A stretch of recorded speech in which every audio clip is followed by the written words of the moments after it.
Assalamualaikum warahmatullahi wabarakatuh. Yang terhormat Bapak Ibu dosen penguji, yang saya hormati Bapak Bahlawan Apriansyah selaku dosen pembimbing, dan yang saya hormati pula Bapak Agus Windarto selaku dosen co-pembimbing. Perkenalkan, saya Nur Andriana, NRP 006. Di sini saya akan mempresentasikan mengenai proposal penelitian saya yang berjudul Studi Brand Audit pada Pengembangan Merek E-Scooter PT XYZ di Indonesia. Seperti yang kita ketahui bahwa dunia industri dan bisnis berkembang dari waktu ke waktu dengan tuntutan adanya inovasi produk yang tinggi. Salah satu dunia industri yang terdampak ialah perusahaan otomotif, di mana yang menjadi tren saat ini ialah motor listrik. Khususnya di Indonesia, sudah terdapat beberapa merek motor listrik yang sudah beredar di pasaran, antara lain Viar, NIO, Celis, Vespa Electrica, Honda, dan Gesits. Akan tetapi, tidak semua merek tersebut sudah diketahui oleh masyarakat Indonesia, salah satunya Gesits. Pernyataan mengenai kurangnya masyarakat Indonesia mengenal Gesits dapat dibuktikan dengan data yang telah diakses dari Google Trends. Dari ketiga merek yang telah diobservasi, sejak 5 tahun terakhir, masyarakat Indonesia paling banyak mencari informasi tentang merek Viar, lalu disusul Celis, dan yang terakhir Gesits. Terbukti pada tanggal 19 hingga 25 September 2021, terdapat 70 pencarian untuk Viar, 8 pencarian untuk Gesits, dan 0 pencarian untuk Celis. Padahal, jika kita telusuri, Gesits sudah ada sejak tahun 2016. Lalu, kenapa masih banyak masyarakat yang masih belum mengenal Gesits? Apakah ada yang salah dengan citra merek Gesits? Apakah merek Gesits tergolong tidak sehat? Maka dari itu, dalam penelitian ini, penulis memilih e-scooter brand, terutama Gesits, sebagai objek penelitian dalam melakukan brand audit. Lalu, terdapat beberapa permasalahan Gesits saat ini yang terbagi menjadi dua concern, yaitu marketing communication dan brand identity, yang terbagi menjadi berikut.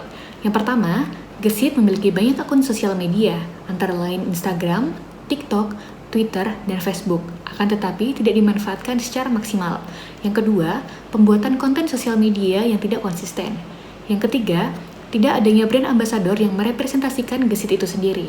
Yang keempat, penggunaan warna logogram dan logotype yang berbeda pada setiap akun hingga konten yang dipublish di sosial media Gesits.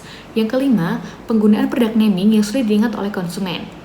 Selanjutnya, terdapat urgensi penelitian. Yang pertama, tujuan brand audit, yaitu untuk mendapatkan pemahaman mendasar tentang posisi brand perusahaan saat ini. Selain itu, untuk pembaharuan merek dengan mempertimbangkan kebutuhan dan kriteria target pasar. Selain itu, jika kita melihat peluang ke depannya, hingga tahun 2025, total potensi penggunaan kendaraan listrik di institusi kementerian atau lembaga, pemerintah daerah, BUMN, hingga swasta bahkan diperkirakan bisa mencapai 757.139 unit untuk motor listrik itu sendiri. Tentunya, hal ini akan merugikan Gesits apabila tidak dilakukan. Gesits akan kehilangan peluang dalam memasarkan produk motor listrik dalam negeri dikarenakan brand dan produk Gesits tidak dikenal oleh masyarakat Indonesia itu sendiri. Selanjutnya, terdapat tujuan penelitian. Yang pertama, untuk mengetahui sejauh mana masyarakat mengenal brand dan produk e-scooter, terutama Gesits berdasarkan level of brand awareness.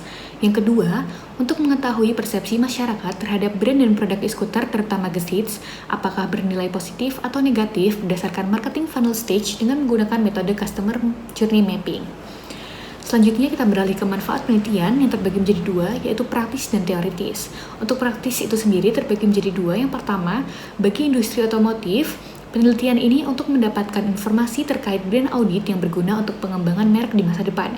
Yang kedua, bagi konsumen, akan lahirnya produk e-scooter baru buatan dalam negeri yang sesuai dengan kebutuhan dan keinginan konsumen. Lalu untuk manfaat penelitian secara teoritis, penelitian ini dapat bermanfaat untuk memperluas keilmuan di bidang branding merek skuter listrik dengan pendekatan design thinking dan menerapkannya dalam industri atau perusahaan. Selanjutnya, kita beralih pada batasan penelitian, di mana penelitian ini menggunakan kerangka design thinking by Stanford University yang terbagi menjadi 5 tahapan.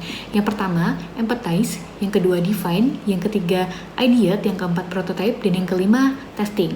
Khususnya untuk penelitian ini hanya terbatas pada 2 tahapan, yaitu empathize dan define. Untuk ketiga tahapan selanjutnya akan dilakukan oleh tim branding perusahaan sendiri.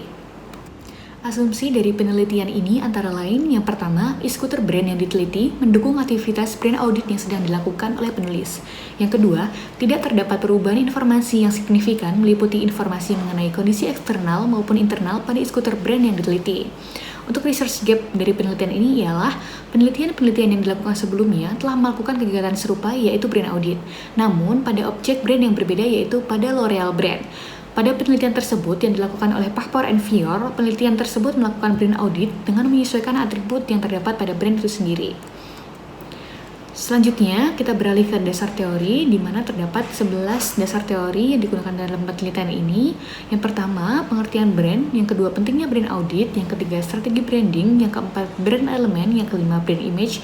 Yang keenam, integrated marketing communication. Yang ketujuh, marketing channel. Yang kedelapan, design thinking. Yang kesembilan, marketing funnel stage. Yang kesepuluh, level of brand awareness. Dan yang ke-11, e-scooter.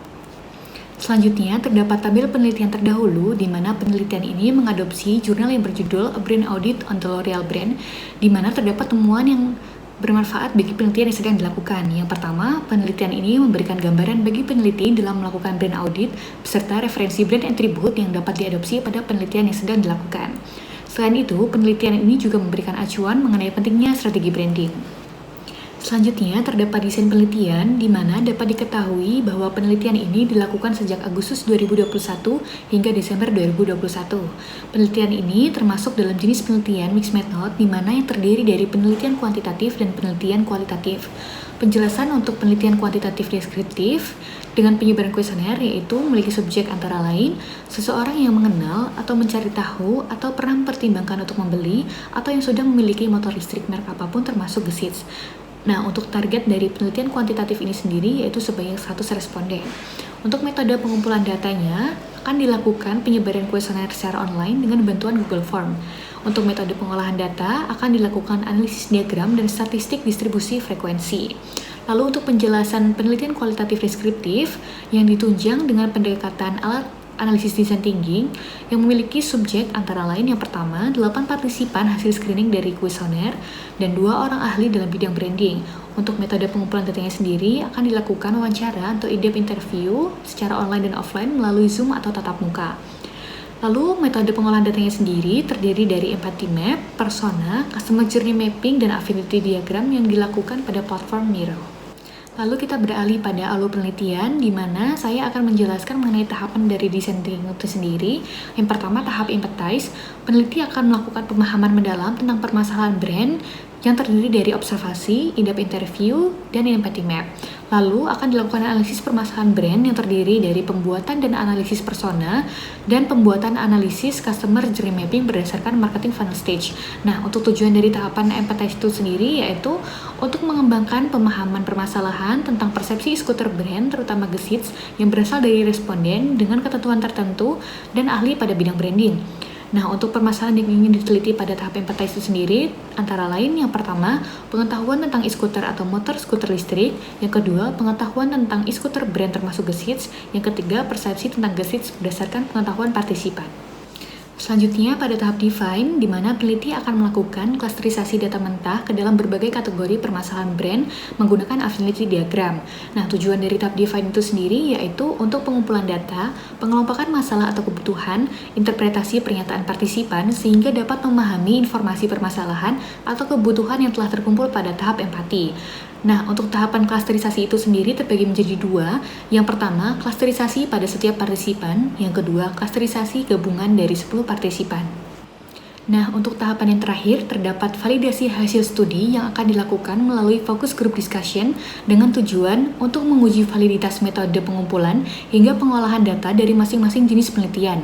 Selain itu, dilakukan untuk memberikan masukan dan saran terhadap hasil persepsi responden dan narasumber terhadap e-scooter brand terutama gesits. Melalui kegiatan focus group discussion, maka dikumpulkan data atau informasi dari para ahli di bidangnya atau validator untuk mengetahui masukan dan revisi terhadap hasil studi. Nah, sekian proposal penelitian yang dapat saya sampaikan. Apabila ada salah kata, saya mohon maaf. Terima kasih atas perhatiannya. Wassalamualaikum warahmatullahi wabarakatuh.